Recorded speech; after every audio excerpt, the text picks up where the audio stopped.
Tim Burton's Batman was a massive success critically and financially, but when Burton's direct sequel failed to garner the positive reviews and merchandise sales to satisfy the studio, Burton was replaced with Joel Schumacher to take over the mantle of directing the Batman film series. Schumacher's first Batman film? Batman Forever. Hi, I'm Matt Braxton. If you're a Batman fan like I am, or even if you're just feeling a bit nostalgic, join me for an hour as I take a look back at the film's inception, promotional material, a recap and analysis of the film itself, reception, and tie-in merchandise like the critically divisive video games. Riddle me this, riddle me that. It's time for the third installment of The Bat. Here is my look back at Batman Forever.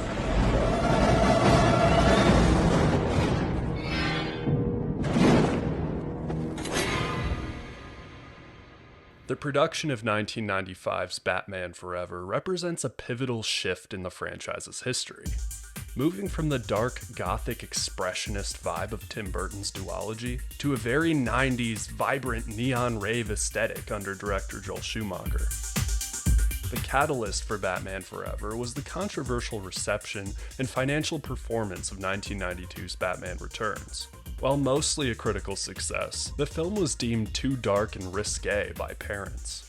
Hello everyone. By now you pretty much have had to have heard that the summer's big movie is Batman Returns. In its first couple of weeks, it has already grossed more than $100 million at the box office, and it is already creating controversy. Some parents contend that Batman Returns, which is rated PG-13, is actually being marketed for younger children, and the movie is just too violent. The angered parents embroiled the film in controversy, even causing McDonald's to issue an apology for helping to market the PG-13 film to kids.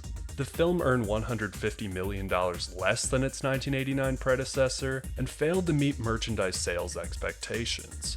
Consequently, Warner Brothers decided to move in a more family-friendly, merchandise-oriented direction. Tim Burton and the studio agreed he would step down as director, but remain as a producer for the Batman films. Joel Schumacher was selected in June 1993 with the goal of creating a film for the MTV generation with high pop appeal. He wanted to make a moving comic book. My job is really to bring the visual elements to create an overall world so that by the time costume starts and other departments, there is a look, there is a coloration to it, and there's research and imagery and drawings to be able to give to the other departments. In the very beginning, when he first asked me to do this with him, he said, let's make this completely our own thing. This was really Joel's Batman, and it was, his vision of what it should be. And it's, he was just said, there's nothing that we need to borrow from. The studio said, absolutely, it's Joel's, and it gave us a clean slate to be able to invent from the Batmobile up everything we wanted to. Screenwriters Lee and Janet Scott Batchelor's script focused on the duality of Batman and Bruce Wayne. Their original draft featured a more psychotic Riddler and a grimmer tone which Schumacher lightened up and toned down. Akiva Goldsman was eventually brought in for rewrites to better align the story with the studio's new vision and overall goal of marketability.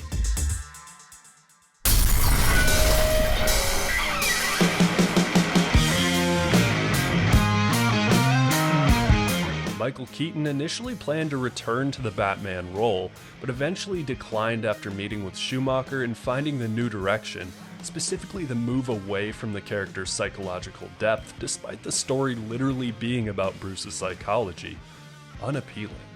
Thus, the search for a new Batman, a new film lead, began. After Schumacher saw his performance in Tombstone, Val Kilmer won the role of the Caped Crusader. Tommy Lee Jones was cast as Two-Face, a character Schumacher introduced to the franchise as Burton had only planned on using the Riddler. Jones was skeptical over the part, but decided to trust Schumacher as they had worked together previously. Originally, Robin Williams was the studio's choice for the Riddler, but eventually declined and Jim Carrey was signed to the role.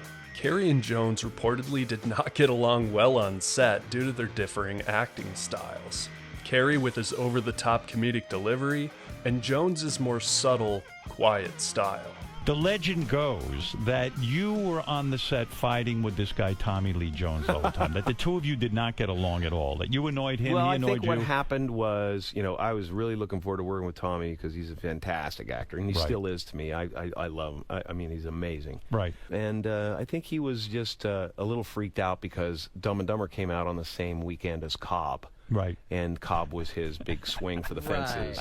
Right. And it didn't work out. Pun. And that didn't work out, and that freaked him out a bit, I think, and it made him. I walked into a restaurant about the night before our big scene in the Riddler's lair, and the maitre d' said, "You're working with Tommy Lee Jones, aren't you?" I said, "Yeah, I am." And he said, "He's in the back corner. He's having dinner." I said, "Oh, great. I'll go say hi." And I went up to say hi, and the blood drained from his face in such a way that I realized that I had become the face of his pain, or something. And he got up kind of shaking and hugged me and said, "I hate you. I really don't like you." Oh, my. Wow. And I was like, wow, okay, well, what's going on, man? Like that. And he said, "I cannot sanction your buffoonery." Wow. Yeah. So Wow. he didn't want to work with you at all. He did not want to work me at that point. And I said, well, I think this part requires that the tone of this thing is like kind of childlike evil and stuff, and I think you might be having trouble getting there. So I wish you the best. But Wow. What a strange thing, Yeah, it was a hard one. That was a hard one. The final film revealed that Jones was essentially forced to match Carrey's energy, or he would have been lost in the background. I thought it was going to be wild. I thought, like, if he's a pain in the butt, I'll use it. And if he's, happy guy, I'll have a good time, And so it was a little of both, and it was, it made for great chemistry, I think, and energy. After the failed attempt at casting Marlon Wayans as Robin in both previous Batman films, Chris O'Donnell was cast in the role, finally allowing for the boy wonder to return to the big screen in modern times. In terms of design, Barbara Ling replaced the previous Gothic sets with a neon-drenched Gotham City. Shots of the city itself mixed practical sculpts with CGI, giving the city new life and a sense of bustling, dirty neon nightlife. Principal photography began in September 1994, and filming wrapped just months before the summer release. Filming involved a mix of traditional filmmaking and cutting-edge technology for the time, utilizing concert-style lighting for the massive sets and motion capture technology from video game partner Acclaim. Post-production focused on creating a living, moving comic book through extensive visual effects supervised by John Dykstra. The final cut of the film famously removed 40 minutes of footage to keep the pacing fast and the tone lighter. The music was a critical component of the film's goal of a pop identity. Elliot Goldenthal was hired to compose an original score, avoiding the influence of Danny Elfman's previous iconic work. The soundtrack itself was a massive success with hit singles.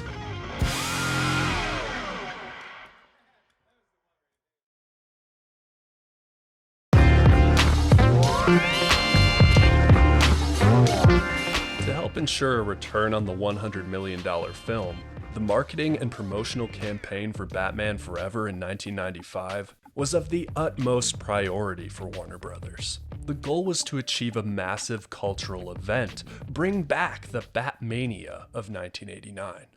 Deep beneath the Gotham City McDonald's, the time has come for the Gotham Glassware Collection. Get all your favorite characters from the movie Batman Forever, including Batman himself and the Riddler, chiseled in high-quality glass. Take a break at McDonald's and collect all four. Just 99 cents each when you buy any McDonald's Extra Value meal or any other food purchase.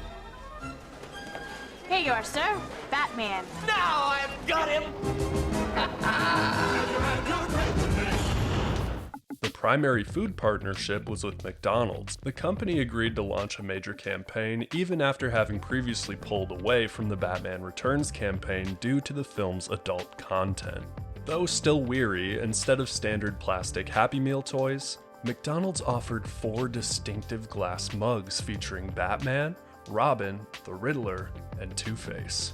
McDonald's also distributed Pogs, popular cardboard collectibles at the time, featuring the film's characters.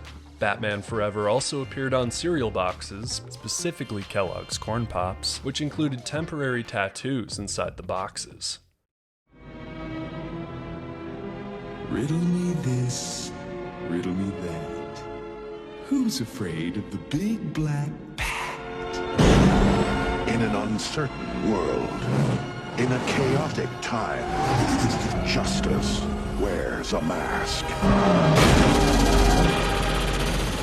Promotional trailers and teasers began showing in cinemas around the 1994 holiday season, heavily highlighting the new action comedy tone and helping to build further hype for Batman's on-screen return.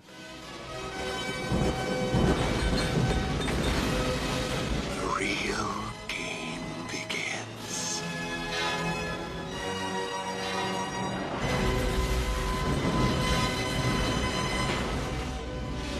Courage now, truth always.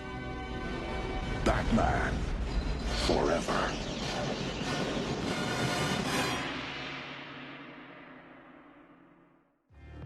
Alongside trailers, the cast participated in an extensive promotional tour with high-profile interviews. Carey famously discussed his audition process, difficulties with Jones, and seeing his face on merchandise, while O'Donnell even hosted a Making of Batman Forever TV special. Expecting someone else? Hi, I'm Chris O'Donnell. Well, tonight we're going to tell you about the newest incarnation of this legendary crime fighter in the movie Batman Forever. Action! Tonight, an exclusive inside look at the making of this summer's new epic adventure, Your entrance was good. Batman Forever. His was better. Action! Six Flags theme parks were heavily involved in promoting the film through re-themed attractions and special events. At Six Flags Great Adventure, the Access Chemical Stunt Show Arena was redesigned to resemble Batman Forever and featured actual props from the movie. At Six Flags St. Louis, a new Batman the Ride roller coaster was opened specifically to coincide with and promote the film. At Six Flags Over Georgia, the Mindbender coaster was rethemed with Riddler-inspired colors and props in the queue. And Six Flags Texas and Astroworld held a water stunt, firework, and light show to help promote the film. And the park's Justice League store featured replica busts of the main characters. Lastly, Batman Forever made history by launching one of the first major official film websites. Designed to capture the high-tech and neon aesthetic of the film, the site BatmanForever.com offered several features that were considered revolutionary for the time.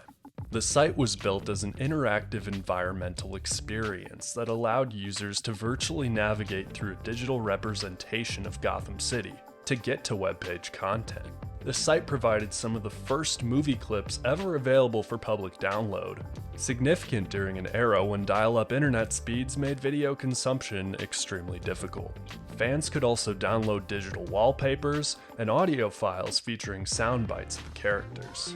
Because of its historical significance, many digital archivists have preserved versions of the site to show how film studios first began using the internet to build hype and interact directly with fans. After a short few months to complete post-production, Batman Forever was released in cinemas on June 16th, 1995. They just keep getting bigger and better. Holy stars, Batman, celebrities, cast members, and fans galore turned out to see the newest Bat flick. It really isn't enough to feed my ego. Yeah, this is big. Nerve-wracking. He's not talking tonight. Oh, okay. He's being the husband. It's always like this when I come to Westwood. No. To show you how hyped Hollywood is over Batman Forever, it opens on Friday, and it's expected to show on almost 4,000 screens. That's 1,200 more than Casper.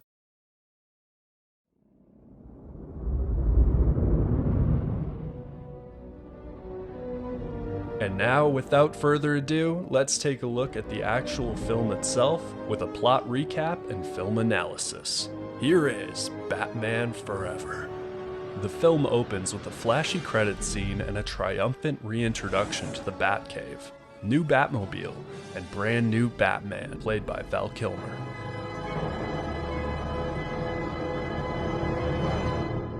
persuade you to take a sandwich with you, sir? I'll get drive-through. Batman is on his way to stop the villain Two-Face, played by Tommy Lee Jones. Jones's Two-Face performance is not exactly what I would have expected for the character. Yes, oh, happy day. Farewell forever to that pointy-eared night rat. I would have expected this performance in the 60s Batman show that acted more as a parody of the Batman property, rather than a faithful tonal adaptation. Is Jones entertaining? Of course, he'd have to be if he was starring as a villain next to Jim Carrey in the next big Batman blockbuster. But as an actual role, Two-Face in this film is over the top, loud, high energy, campy, and basically what Nicholson's Joker should have been, but only half purple. Now that description isn't always bad for a main film villain. Penguin and Catwoman were all those things too in Batman Returns, but were also far more serious and portrayed in a way that the audience could connect with, feel sorrow for their pain, and understand character motivation and trauma.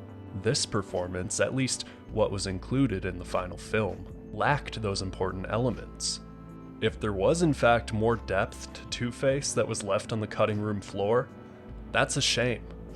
Two-Face, minus the Comics Code Authority era of comics, has always been a deep emotional character, bound by revenge, hatred, and bad luck. And while this film tries to portray that, it falls by the wayside to spectacle and theatrics. Though it was portrayed as an attack against Jim Carrey by the media, I believe Tommy Lee Jones saying to Carrey, "I cannot sanction your buffoonery," was Jones attempting to get across exactly that. A film can be big, loud, colorful, campy, and action-packed, as long as that doesn't drown out the more intimate, emotionally driven performances and scenes. Unfortunately, Batman Forever typically fell prey to this exact issue. Jones was right. The Batman swoops in, landing next to Nicole Kidman's Dr. Chase Meridian and Commissioner Gordon. Gordon brought Meridian to Gotham to help capture Two-Face, as she specializes in split personality disorder.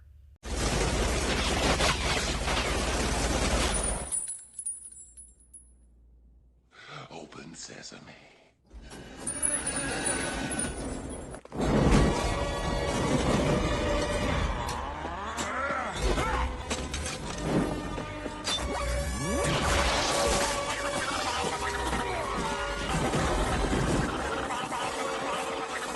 Batman comically beats up thugs and is trapped in a safe. It's a trap! For your dying pleasure, we are serving the very same acid that made us the men we are today.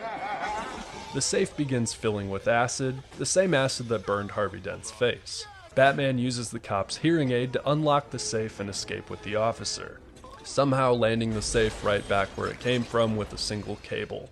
I'm not even gonna say anything.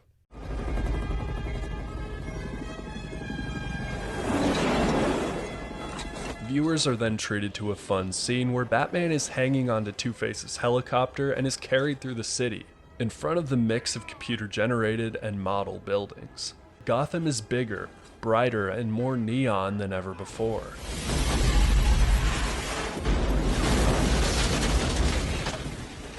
While the big and bright aspects of this film don't always work, especially for some characters that should be more somber, it does work for Gotham. A larger-than-life city with massive old-money Gothic architectural achievements, mixed with neon advertisements of the modern in-your-face day and age. I love this Gotham City. Almost as much, if not more than, the original Batman film, and certainly over the limited sound stages used for Batman Returns. You need help, Harvey. Give it up. See ya!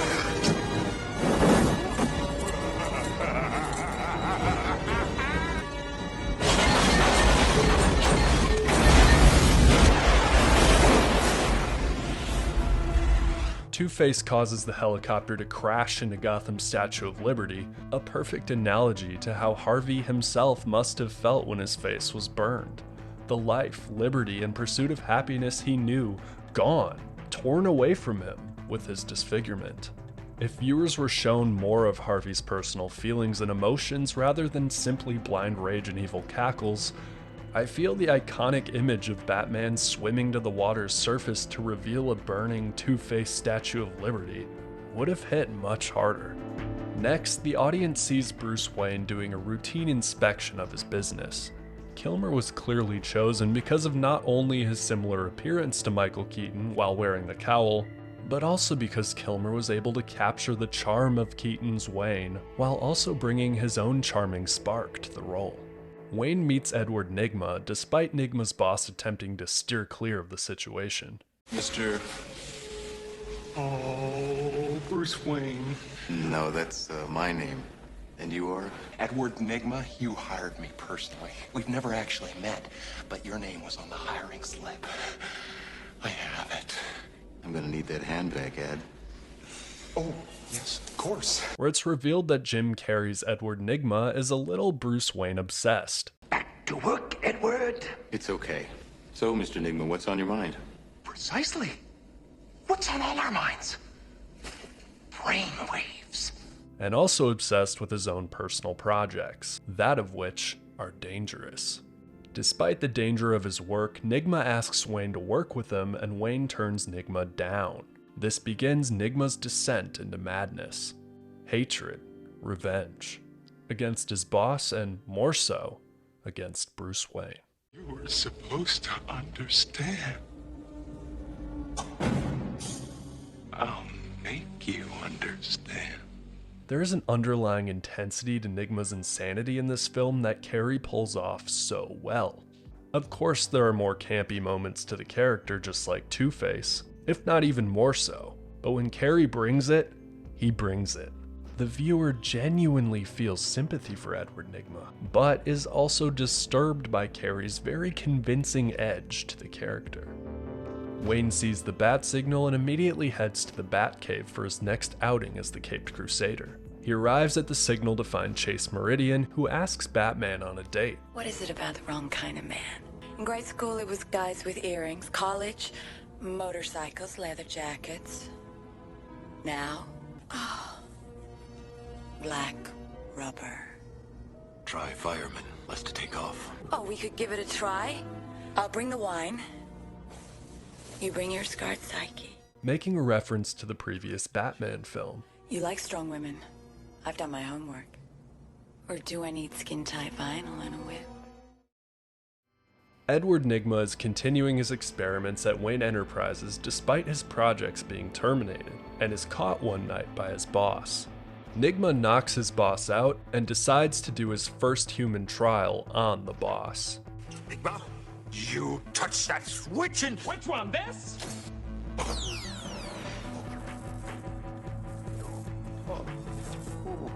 As an unintended consequence, Nygma's IQ increases by sapping brainwaves from his boss. Come on down! You're the next contestant on Brain Drain! And after realizing this, the machine is powered down, and the boss threatens Nygma and fires him. You demented, bizarre, unethical toad! I'm reporting you to the FCC, the Human Experimentation Board, the AMI, and the police! You are going up on charges. I don't think so.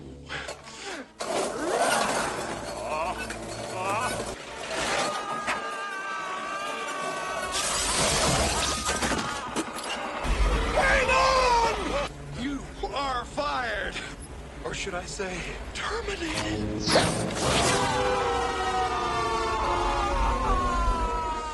Nygma manipulates the camera footage and hams up his sorrow the following day when police arrive to investigate. I couldn't possibly continue on here. The memories. Bruce finds a riddle on his desk from Nygma. Then the audience is treated to a glimpse into Nygma's personal life. A well-decorated set, filled to the brim with stuff, creepy boards, and of course the inspiration for Nygma's Riddler character. If it isn't obvious, I love this set.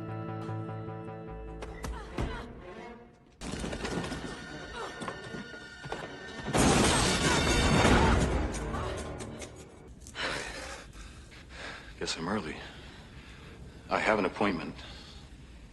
Bruce Wayne. Good. Then you can afford to buy me a new door. Sorry. You sounded like you were in trouble. Bruce brings his riddles to Meridian, including a new one that appeared at Wayne Manor the night prior, that of which resulted in the answer, a match. Meridian classifies the sender a wacko. Wacko? Is that a technical term? Patient may suffer from obsessional syndrome with potential homicidal tendencies. Does that work better for you? And she agrees to be Bruce's date for the Gotham Circus charity event. Tell me, Doctor, do you like the circus?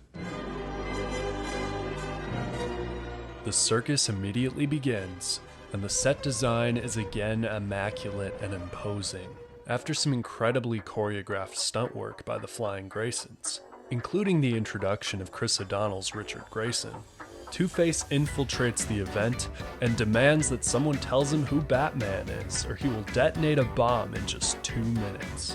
What the hell do you want, Harvey? Who do we have before us? Gotham's finest. Well-to-do. Surely one of you knows who Batman is. Hell, odds are one of you pasty-faced twits is Batman. Nigma watches the hostile takeover on television with excitement, envious but also entertained with Two-Face's theatrics. The Graysons and Bruce attempt to stop Two-Face and his goons, with Dick successfully throwing the bomb into the harbor.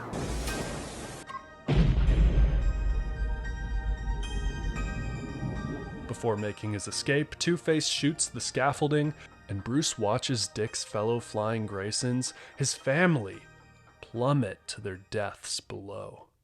O'Donnell sees their corpses, and his performance gives chills. Bruce sees the freshly made orphan high above him, a boy who just saved thousands while losing what he cared most for. Bruce, relating to Dick, takes him in. At first, Dick doesn't want Bruce's help. Bruce attempts to try to dissuade Dick from pursuing his revenge murder of Harvey Dent, referencing his own bid to kill Joker in the first film, and seeing the downsides of revenge murder through his own reflection in Catwoman in the second. Bruce and Alfred convince Dick to stay with them with a nice meal and an offer to help fix up Bruce's vintage motorcycle collection. In return, Dick could keep one of the bikes for himself. After a short scene where a guilt-stricken Bruce tells Alfred he killed Dick's parents because Two-Face was after him, the audience is treated to a brief but heartwarming scene where Alfred asks about Dick's helmet. Is this a Robin? My brother's wire broke once. I swung out and grabbed him. My father said I was his hero. I flew in like a robin. But your father was right. You are a hero. Throw this away, will you, Alfred?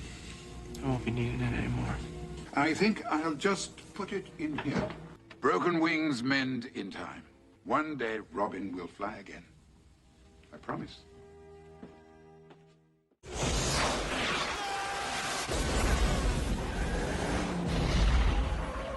Two-Face attempts to kill Batman again in a Batmobile car chase scene. The vehicles all seem like they move in slow motion, making the scene feel clunky despite the high-energy performances and gunfire. During this, Nigma attempts to figure out his own alter ego and is inspired by his fortune-telling machine to become a puzzler, a gamester. Question mark, man.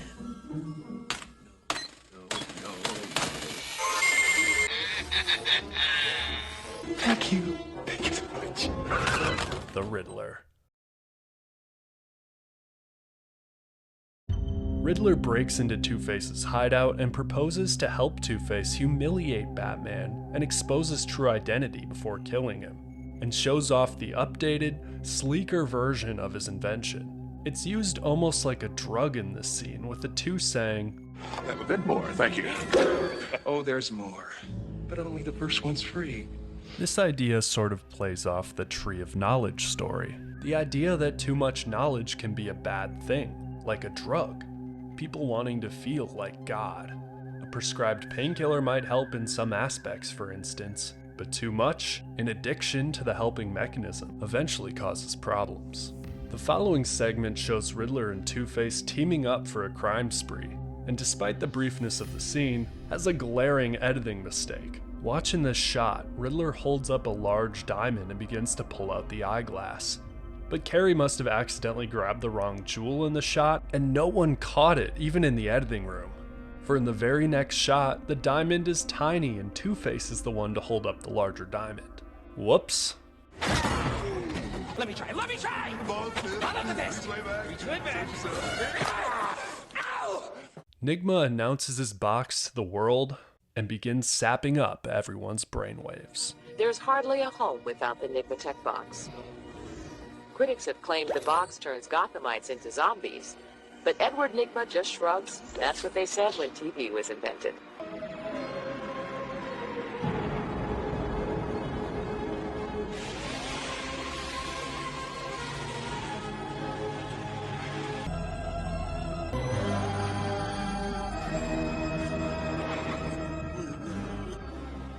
Dick Grayson grows weary of the only locked door in the manor and follows Alfred inside.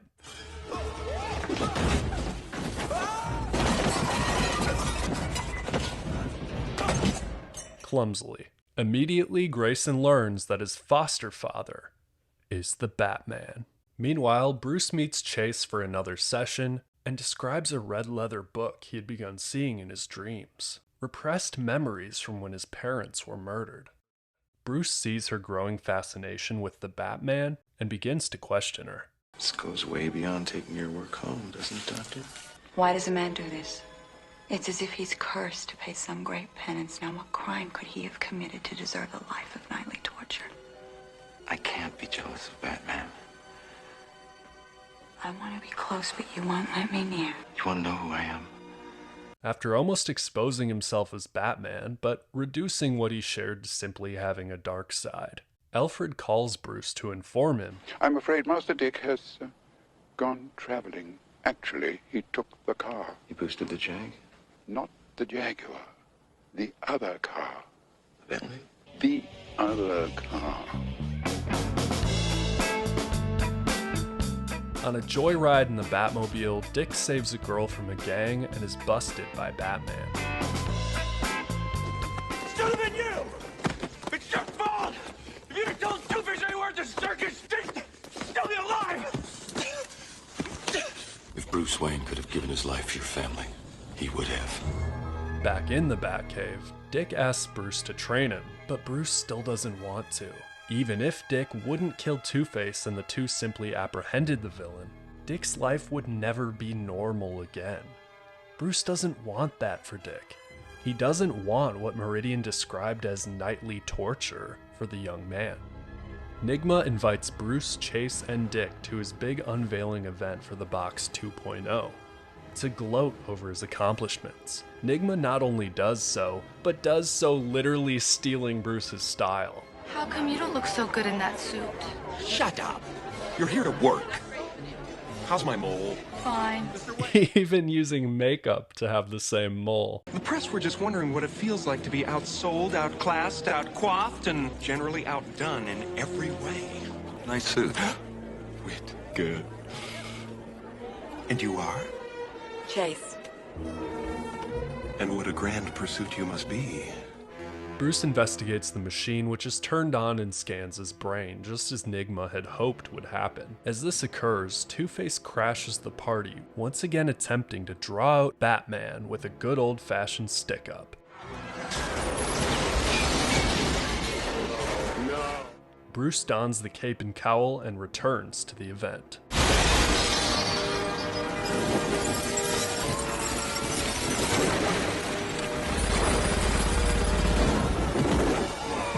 Your entrance was good, his was better. Dick heads outside to Alfred, who brought Dick's Flying Grayson outfit, the Robin suit from the comics, so he could fight Two-Face alongside Batman.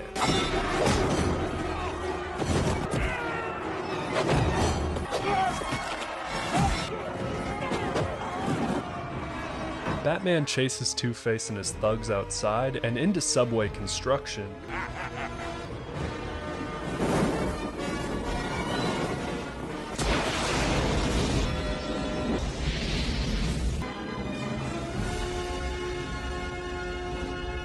Why can't you just die? Where Two-Face causes a major cave-in, trapping Batman under rubble. Just when it looks like Batman is done for, Robin arrives to save the Caped Crusader. Despite this, Bruce still wants to work alone. And you are encouraging him. Young men with a mind for revenge need little encouragement. They need guidance. You, above all, should know the consequences of the life you choose. Then it's Halloween night, and Bruce has a date with Chase Meridian at Wayne Manor, where Chase says she used to have a crush on Batman, but she's grown up since meeting Wayne. She likes Wayne now. Meanwhile, Riddler and Two-Face show up at Wayne Manor to pose as trick-or-treaters. After all, they just looked at Wayne's file, a file that revealed he had bats on the brain. Riddle me this. What kind of a man has bats on the brain? Go ahead. You can say it. You're a genius. Oh.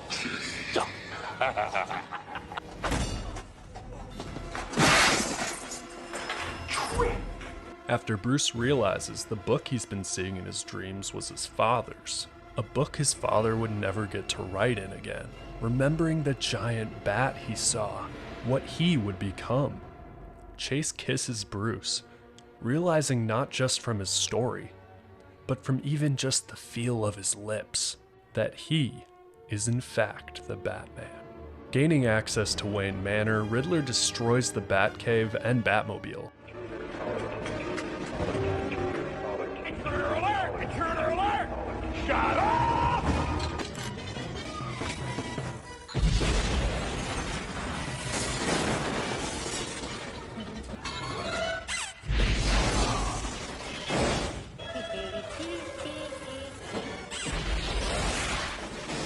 Meanwhile, Two-Face shoots Bruce, the bullet grazing his forehead but hitting hard enough to knock him out. No! Don't kill him. If you kill him, you won't learn nothing.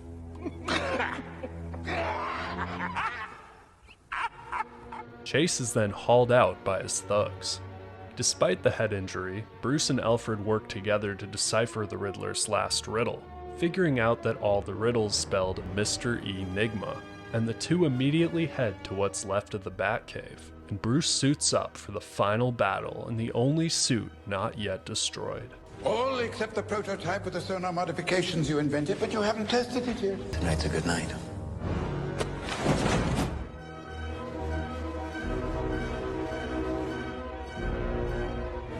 Dick Grayson shows up in a brand new suit made by Alfred. As Robin cruises over ocean waves to Riddler's hideout, the two villains comically play a game of Battleship, detonating bombs in the water around Robin's watercraft. I like this game. C9.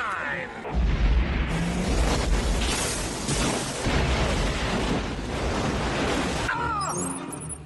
You sunk my battleship. Who, me?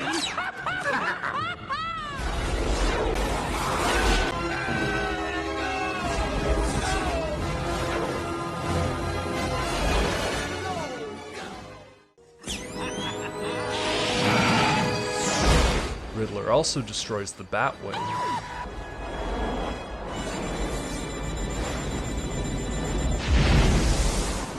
And the two swim to the island where Robin references the 60s Batman television show. Holy rusted metal, Batman! Huh? You're grown, it's all metal, it's full of holes, you know? Holy! The 60s show was also what Jim Carrey used as his inspiration for his take on Riddler, which was quite obvious from his performance, though dialed up to 100. The island begins to shift upwards, raising Riddler's castle into the sky. The dynamic duo are separated, Robin up in the sky on the island, and Batman trapped below on what remained. Batman stumbles into one of Riddler's death traps, and Two-Face jumps Robin. Two-Face falls over the side of the island, now raised into the air, and Robin, in a moment of character growth, saves Two-Face. A bad idea. Batman escapes the death trap, arriving in Riddler's lair. Riddle me this, riddle me that. Who's afraid of the big black bat? No more tricks, Edward. Now you've devised a way to read men's minds. For if knowledge is power, then a god am.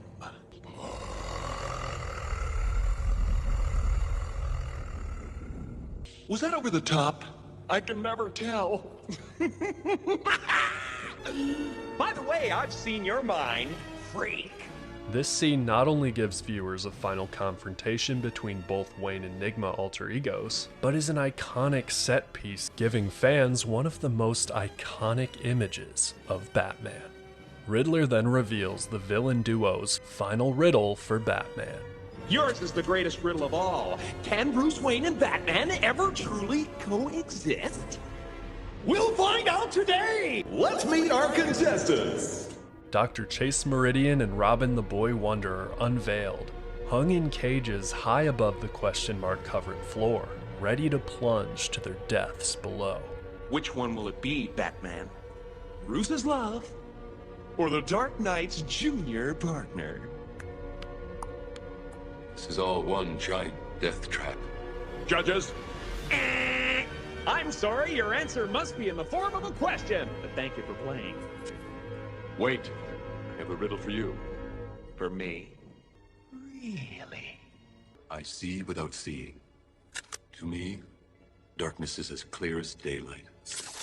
Please! You're as blind as a bat! Exactly.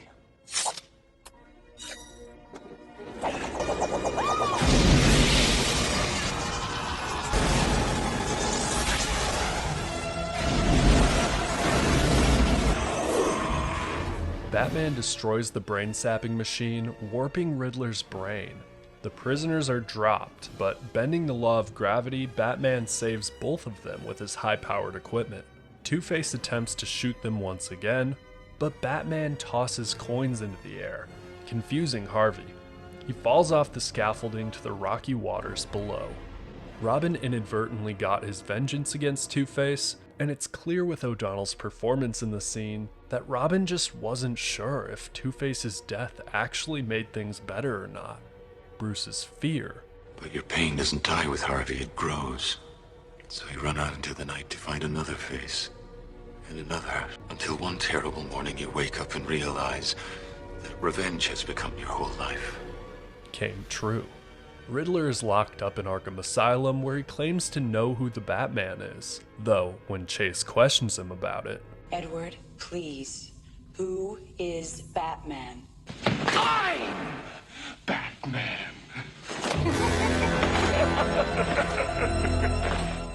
Chase meets Bruce outside, thankful that Riddler isn't a threat.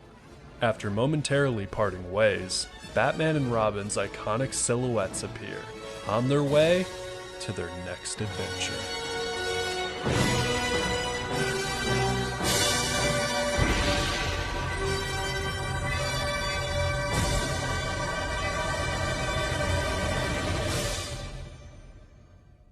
Everybody was generally very happy to have a new style of the franchise. We delivered what we agreed to deliver. The success of a movie doesn't really happen to you. You just sort of someone tells you about it, or you are aware of it.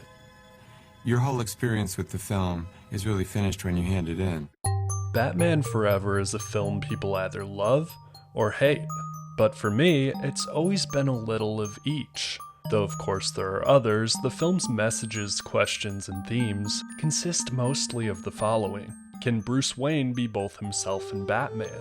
Learning to work together. Justice, not vengeance. And most predominantly, psychology and dual identities. The first of which has been one of the main themes in each of the three films.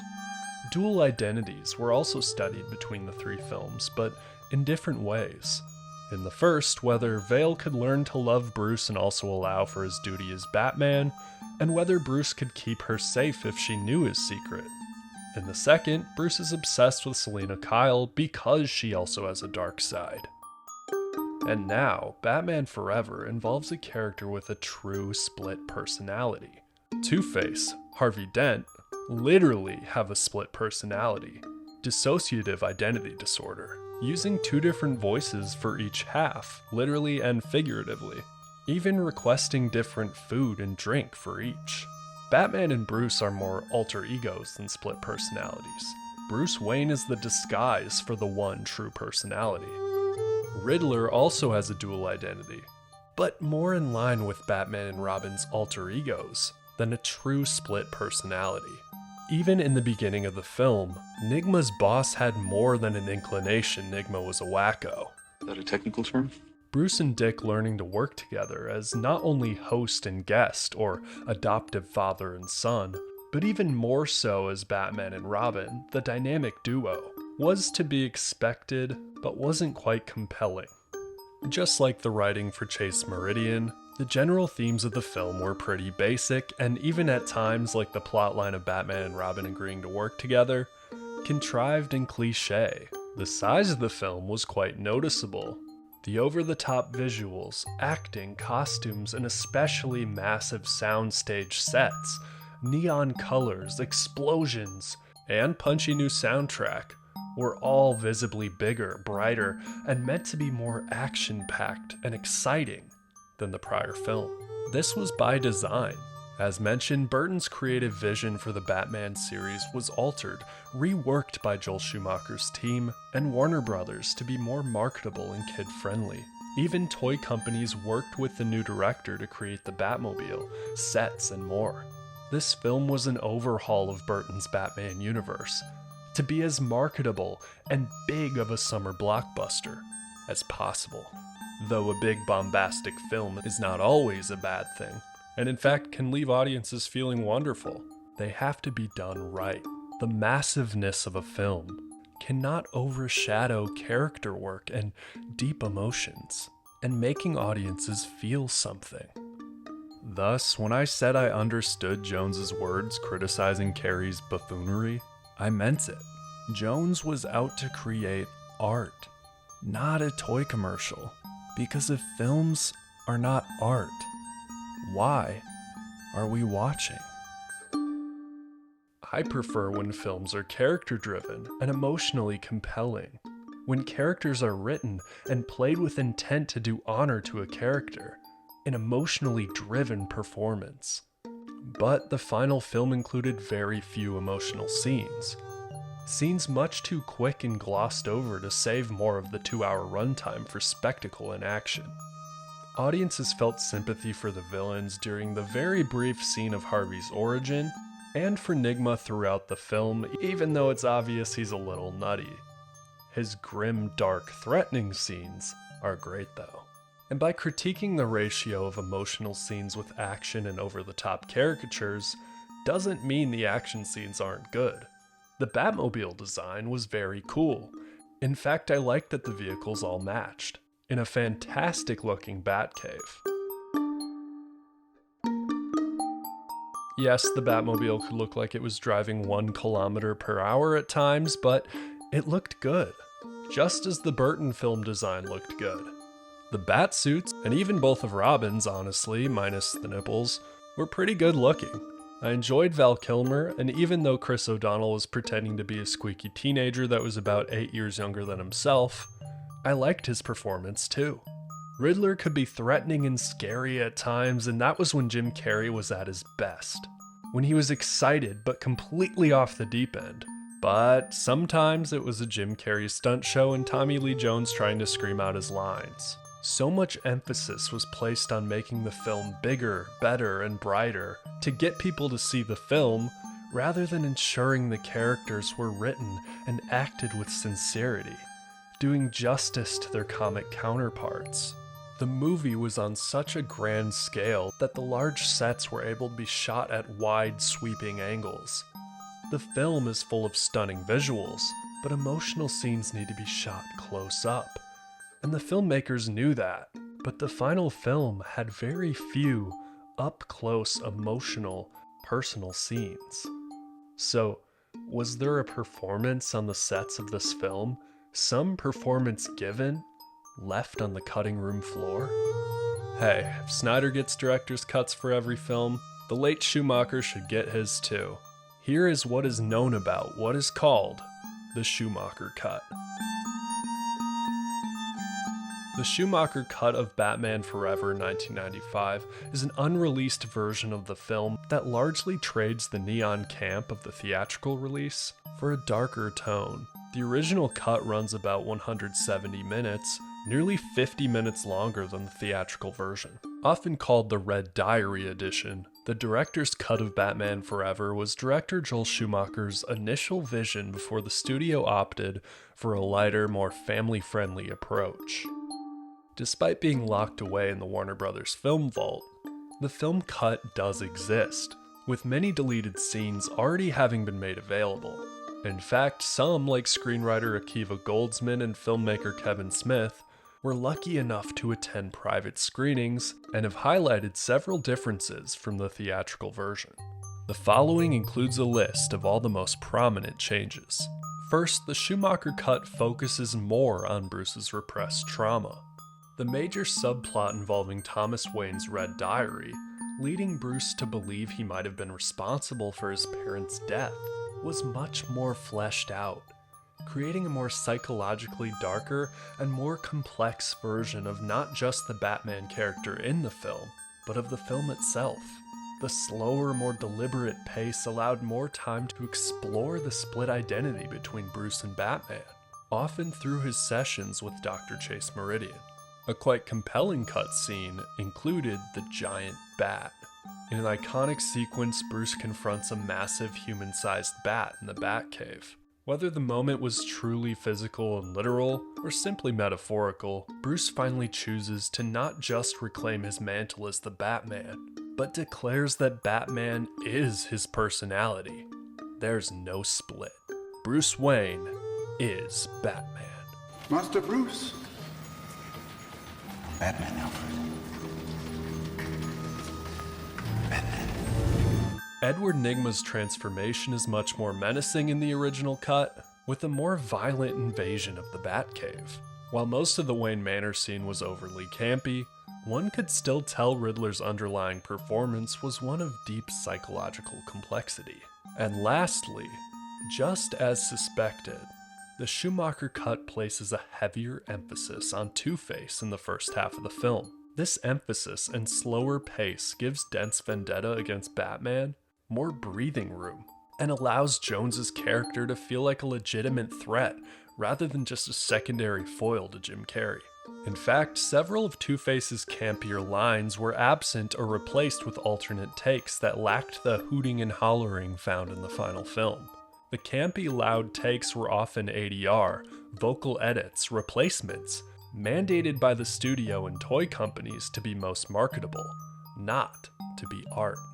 While most who have seen the alternate version of the film agree that Tommy Lee Jones is still playing a heightened version of the character, the removal of the campy voiceovers and the restoration of his darker scenes made his performance feel significantly more menacing and less like a Joker clone.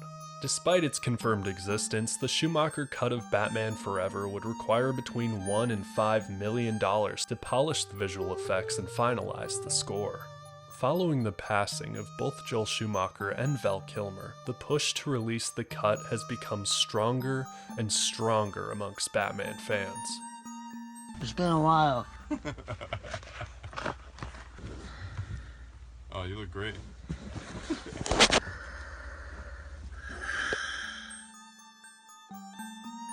Though unavailable currently, deleted scenes from the original film are available online, as are fan work prints for what they believe the Schumacher version would have been, using the deleted scenes available.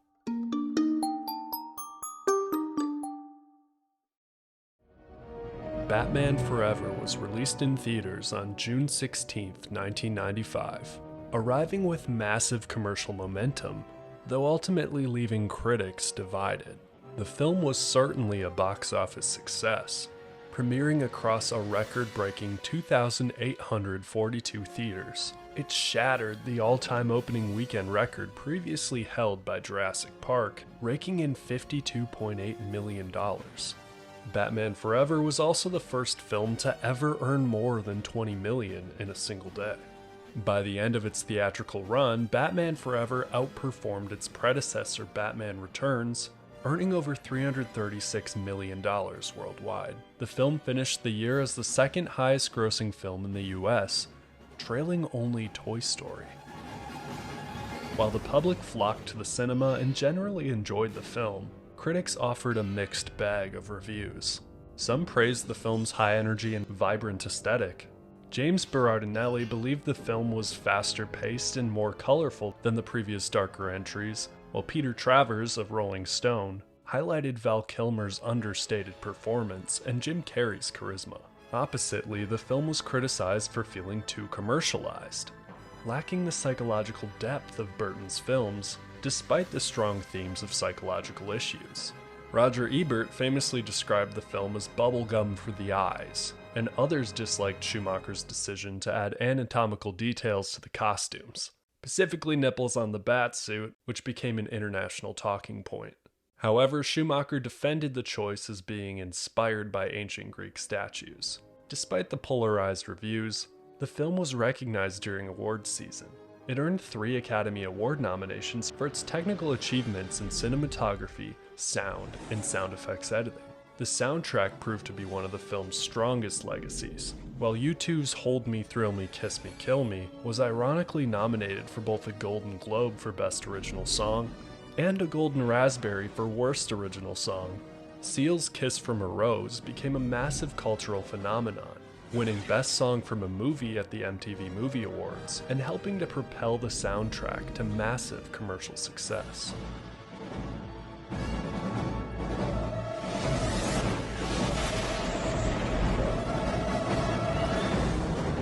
Aside from the hit film soundtrack, Batman Forever merchandise was both plentiful and popular, including toys and collectibles, printed tie-ins, video games, and much more. The marketing for Batman Forever in 1995 was designed to specifically appeal to the MTV generation and recreate what was known as Batmania, the intense hype during the summer of the first film's release. Moving away from the dark themes of the previous films, the Forever merchandise focused on vibrant colors and family-friendly collectibles.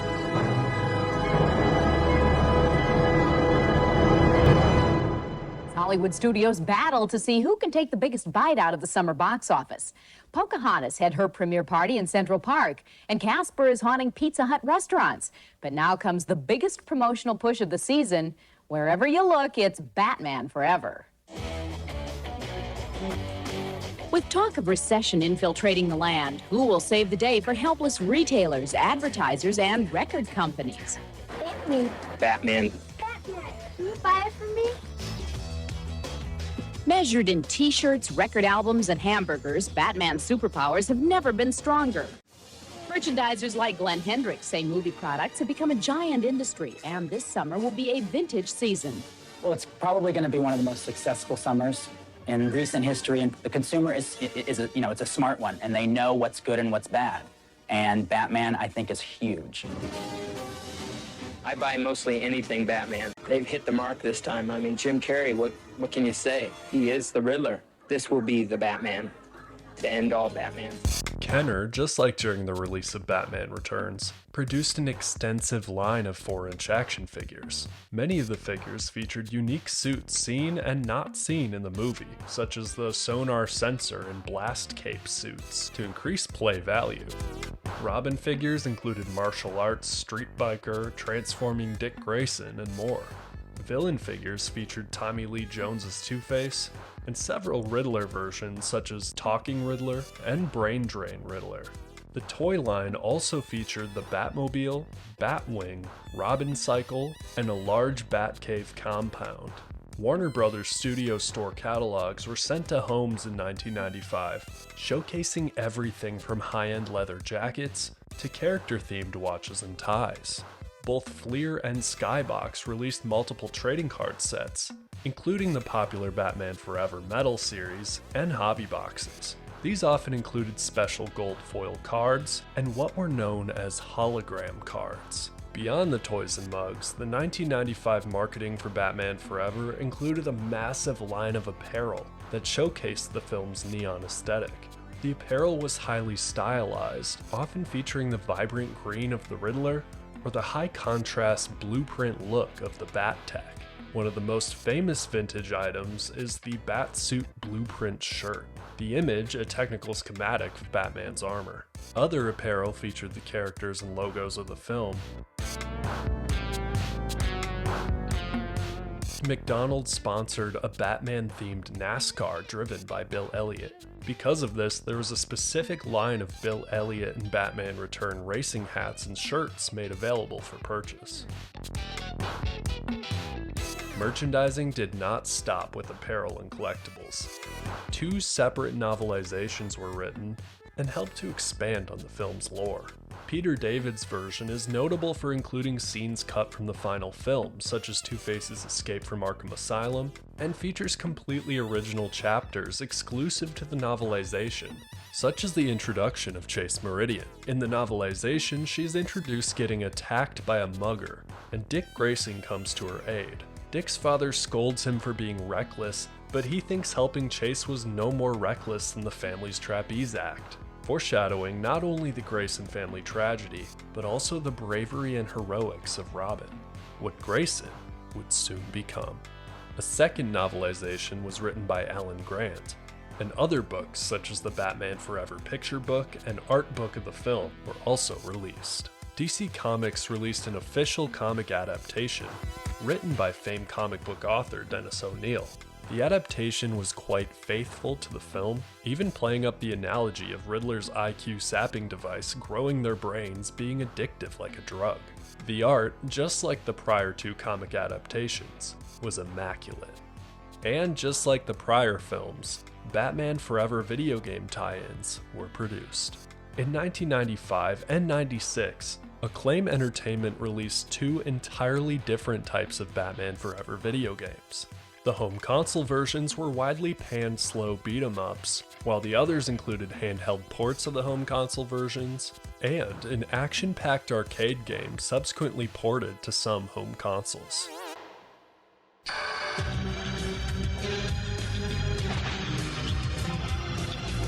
He can run, there's no escape.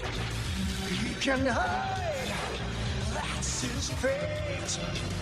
He can fight with all his might and never win. When good battles evil, the real game begins. The home console versions for the Super Nintendo and Sega Genesis, and the PC-DOS port of the game, were certainly the versions most fans remember, often for high difficulty and clunky controls.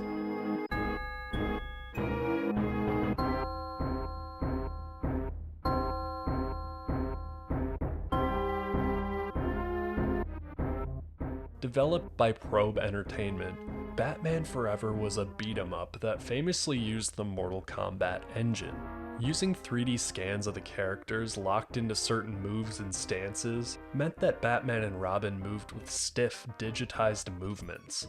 The Mortal Kombat engine also meant that enemies would keep fighting for much longer than necessary. Basic actions required fighting game inputs such as using the up button to jump. Not great controller layout for platforming. The game often required complex button combinations to use simple gadgets, and featured somewhat cryptic level designs such as holes in the floor Batman can grapple up to, despite being nearly or entirely invisible. The Super Nintendo port was generally considered the best looking of the 16-bit versions, due to a wider color palette.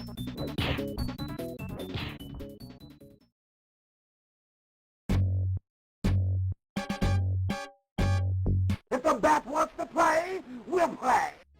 On Sega Genesis, the graphics are grainier and less colorful than the Super Nintendo, but the controls are slightly more responsive, and the Genesis version doesn't have the many hold-on loading screens found on the SNES. Game activated.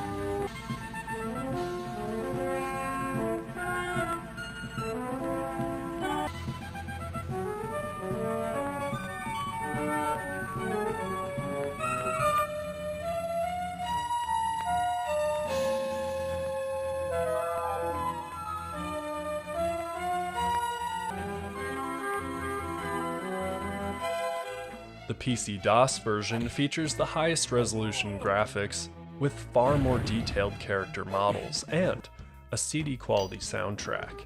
The general consensus for these versions is that they were ambitious, but deeply flawed. In fact, one outlet labeled the home console versions of Batman Forever the disappointment of the season. Critics generally praised the digitized graphics at the time of the game's release, noting that they captured the look of the film's actors well, especially the PC version. Along with home console releases, multiple iterations of handheld and portable versions of Batman Forever were released. First, just like the prior two films, a tie-in Tiger Electronics LCD handheld game was produced, where the player ran to the right, avoiding obstacles and, with Robin's help, defeating bad guys. Though Tiger games were usually basic due to the limitations of the device, the game lacked the complexity of even the prior Batman Tiger games, but featured neat neon green artwork. Step into the R zone and step up to an electrifying new reality of Batman Forever. Look out for the Riddler! I can almost touch them. R zone, a brain-bending dimensional adventure. Spin jump! It's Two-Face! The Tiger R-Zone version is perhaps the most obscure but hated version. The R-Zone was a head-mounted LCD game utilizing a red-tinted mirror to project basic LCD sprites into the player's eye. The console is widely considered one of the worst performing pieces of hardware ever released, causing intense eye strain, and the game is historically cited as one of the worst pieces of Batman media ever produced.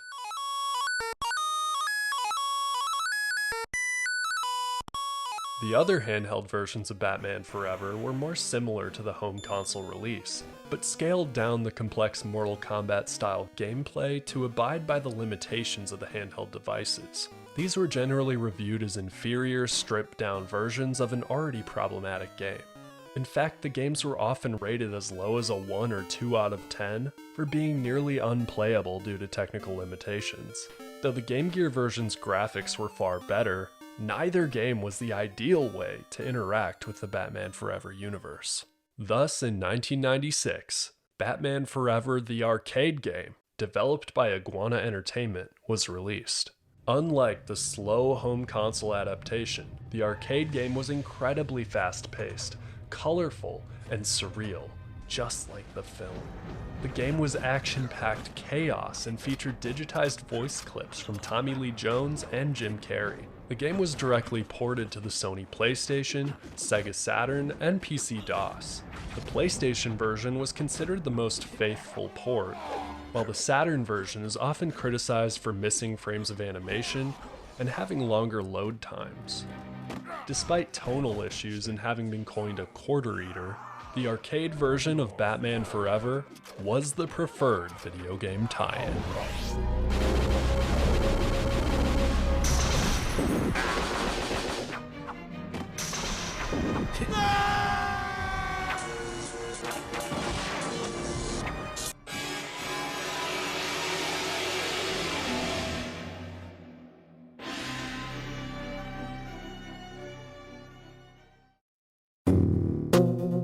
Even decades after Batman Forever's release, companies like McFarlane Toys continue to release high-end figures of the Batman Forever cast. The official DC shop also sells licensed apparel such as Riddler hoodies and Sherpa blankets featuring the 1995 Batmobile. Despite the film being set in what has been deemed the Burtonverse canonically, many modern Burtonverse tie-ins such as the 2025 novel Batman Revolution, even featuring the Riddler character, seem to completely ignore the Schumacher films in canon, opting to continue Batman's story after the first or second film.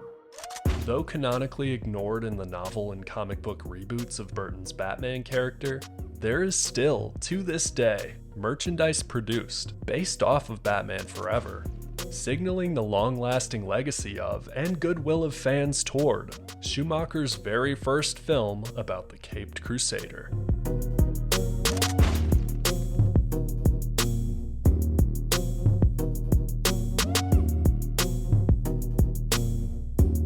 With the record-breaking box office opening of Batman Forever and fan excitement over promotional tie-ins and film merchandise, Joel Schumacher was quickly given the green light to direct a sequel, with the ultimate goal of a Schumacher trilogy. Despite Val Kilmer playing the Batman and Bruce Wayne characters quite well, conflicts on the set of the film, including a tense relationship between Jim Carrey and Tommy Lee Jones, and even more so between Val Kilmer and director Joel Schumacher, inspired the director to replace Val Kilmer as Batman with someone who could work with Schumacher better in the sequel.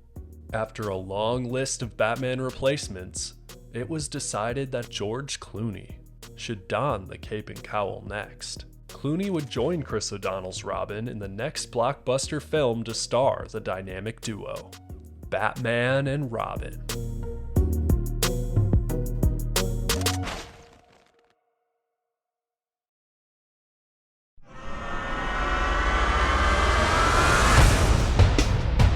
Batman Forever remains one of the most significant case studies in franchise management and blockbuster evolution. The film's inception was defined by a calculated corporate shift. Following the polarized reception of the dark and gothic Batman Returns, Warner Bros. Desired a more accessible, high-energy aesthetic to secure the third film's ticket sales as well as the brand's commercial viability. Under Joel Schumacher's direction, the film successfully pivoted towards a pop art look that prioritized visual spectacle through massive sets with exciting lighting. The film's promotional campaign set a new gold standard for the industry by more closely working with brand partners like McDonald's and Kellogg's and a massive merchandising rollout, achieving, unlike Batman Returns, the studio's goal to bring back the coveted and lucrative Batmania from the first film.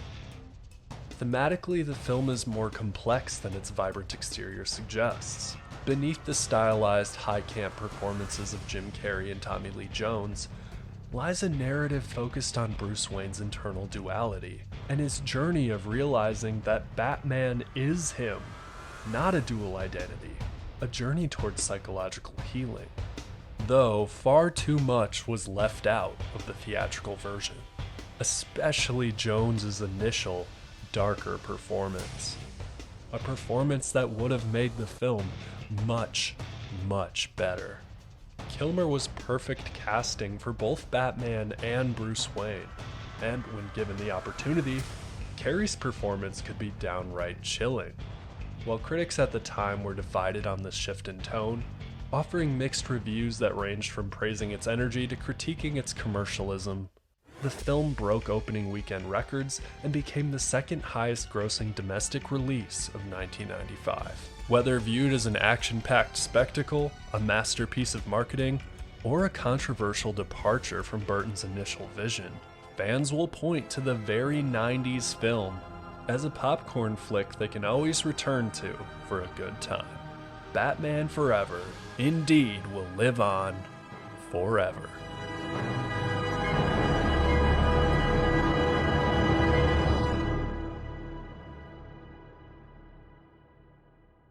Tell me about the cane, because apparently this was a big deal and a lot of training. I practiced for like a month and a half. All I did was walk around my house and just spin that cane all around. Oh, you must have been a joy. I smashed so many things in my house. It was unbelievable. Just a wake of destruction. Things flying everywhere, just breaking canes one after another. Do you still have it? Yes, I do. Do you yeah, get to I keep kept it, or the cane. does it go to the Smithsonian eventually? Oh yeah, yeah, right away. Yeah, it'll be the Apollo 11 Riddler cane.